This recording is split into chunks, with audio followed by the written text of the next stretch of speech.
शिवबा कधी, कारण ह्या मातीचा नंदा थोर राजा शिवछत्रपती शिवछत्रपती. रसिकगण हो नमस्कार. सर्वप्रथम महाराष्ट्राच्या राजमाता गौसमान उपस्थित सर्व माता भगिनी तसेच शिवबांचा करारी पाना डोळ्यात घेऊन बसलेले सर्व आदरणीय मामा आजोबा तसेच ह्या महाराष्ट्रासाठी मरायला आणि मारायला तयार असणारे सर्व आदरणीय दादा आणि दीदींनो, आज मी कुमारी वेदांशी वैशाली गजानन पाटील महाराजांच्या चरणी नतमस्तक होऊन माझ्या भाषणाला सुरुवात करते. खरं तर आज तुमच्या समोर इथे बोलण्यापूर्वी मला एक प्रश्न पडला की मी नक्की महाराजांवर काय बोलू. त्यांच्या तलवारीच्या धारेवर बोलू की विचारांच्या प्रहारेवर बोलू. कारण महाराज म्हणजे केवळ तलवारीच्या धारेवर युद्ध करणारे योद्धा नव्हते. आपण म्हणताना बऱ्याचदा म्हणतो की महाराजांनी शून्यातून विश्व निर्माण केलं, पण मला असं वाटतं की महाराजांनी केवळ शून्यातून विश्व निर्माण केलं नाही तर मेलेल्या मातीतून माणसं जिवंत केली आणि काळजाच्या दगडाला स्वराज्याची माऊली बनवून उभं केलं. अहो, ज्या काळात ह्या मातीला स्वतःची ओळख उरली नव्हती, आया बहिणींची अब्रू वर चौकात लुटली जात होती, ज्या काळात अंगणातली तुळस आणि मंदिराचा कळस हा ढासळत चालला होता, त्या काळात हा शिवबा चमकला. आणि हा शिवबा म्हणजे कोण तर जगाचा इतिहास रक्ताने लिहिणारा राजा नाही तर त्याच रक्ताचं पाणी करून रयतेचं पाणी पुसणारा राजा म्हणजे हा शिवबा. मोठ्या अभिमानाने मला आपणास एक प्रसंग सांगावासा वाटला की जेव्हा व्हिएतनामचे राष्ट्राध्यक्ष आपल्या भारताला भेट द्यायला आले तेव्हा प्रत्येकाला असं वाटलं की ते सगळ्यात आधी राजमहल पाहतील, ताजमहल पाहतील, लाल किल्ला पाहतील. पण ते म्हणाले की सर्वप्रथम मला महाराजांच्या समाधीवर घेऊन चला. आणि जसेच ते तिथे समाधीवर पोहोचले तेव्हा त्यांनी तिथली माती आपल्या कपाळाला लावली आणि तिथे चरणी नतमस्तक होऊन थोडी माती आपल्या मायदेशी घेऊन गेली.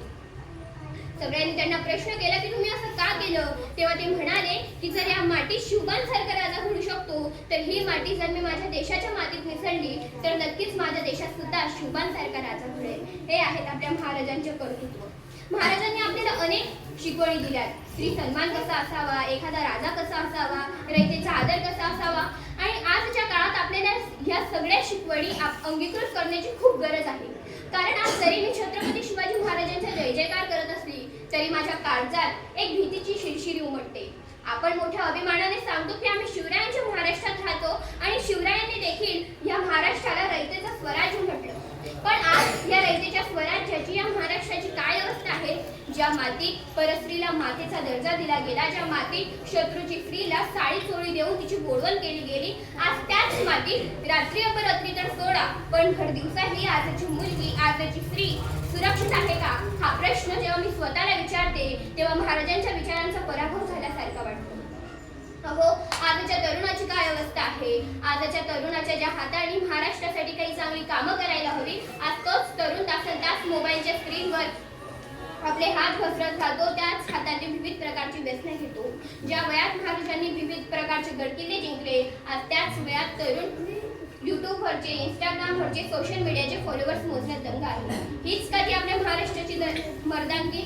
हो, आजच्या शेतकऱ्याची काय अवस्था आहे. जो या जगाचा पोशिंदा आहे तो सरकारशी, निसर्गाशी भांडता कर्जबाजारी होऊन फासावर लटकतोय. आणि महाराजांच्या काळात घोड्याच्या पागेतल्या गवताच्या काडीलाही कोणाची हात लावायची हिंमत नव्हती. आणि आज तर आपण फक्त म्हणण्यात राहिलो प्रतिप्रचंद्र देखेव, पण या चंद्राच्या प्रकाशाखाली शेतकऱ्याचं अंधार मिटवण्याचं धाडस मात्र आपण गमावून बसलो. राजकारणाचं तर नावच घेऊ नका. सत्तेविरुद्ध निष्ठा विकली जाते, जातीभेदाचं विष पेरलं जातंय. अहो, महाराजांनी तर 18 पगड जातींशी मिळून स्वराज्य स्थापन केलं आणि आज जातीभेदाच्या नावाखाली आपण एकमेकांचे गळे कापायला निघालो आहोत. हे सगळं पाहून आपल्या महाराजांना किती यातना होत असतील याचा कधी विचार केलाय का. पण मित्रांनो, आजच्या या परिस्थितीवर रडून बसून चालणार नाही. जर आजची परिस्थिती बदलवायची असेल तर आजच्या तरुणाला मावळा आणि आजच्या प्रत्येक स्त्रीला रणरागिणी व्हावंच लागेल. आपल्याला सगळ्यांना माहिती की वाघनख्यांच्या मदतीने छत्रपती शिवाजी महाराजांनी औरंगजेबाचा कोथळा काढला.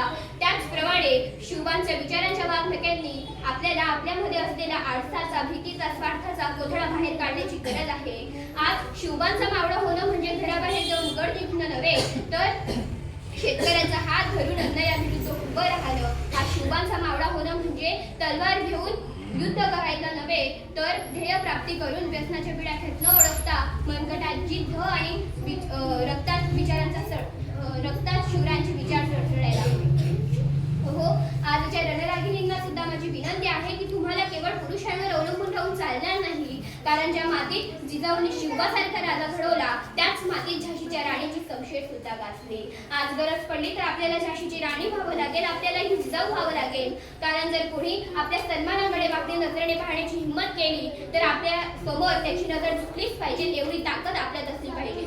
आता आपल्याला वाचवायला कोणी कान्हा येईल, कोणी कृष्ण येईल याची वाट पाहत बसू नका, तर स्वतःच्या काळजात ती महाभयंकर काळी जागृत करा जी शत्रूचा संहार करायला पुरून उरेल. कारण सन्मानाने वागणं ही जरी आपली संस्कृती असली तरी जर कोणी आपल्या सन्मानावर, कोणी आपल्या अब्रूवर हात टाकला तर त्याला अपमान दाखवणं हा आपला इतिहास आहे आणि ही या मातीतील वाघिणीची प्रकृती आहे.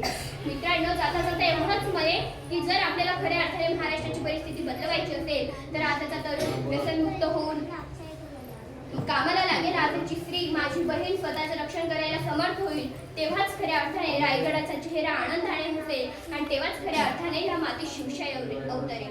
जाता जाता एवढंच म्हणते की 19 फेब्रुवारी म्हणजे केवळ डीजेच्या तालावर नाचण्याचा उत्सव नव्हे तर शिवरायांचे विचार आपल्या रक्तात घडवण्याचा महोत्सव आहे. धन्यवाद.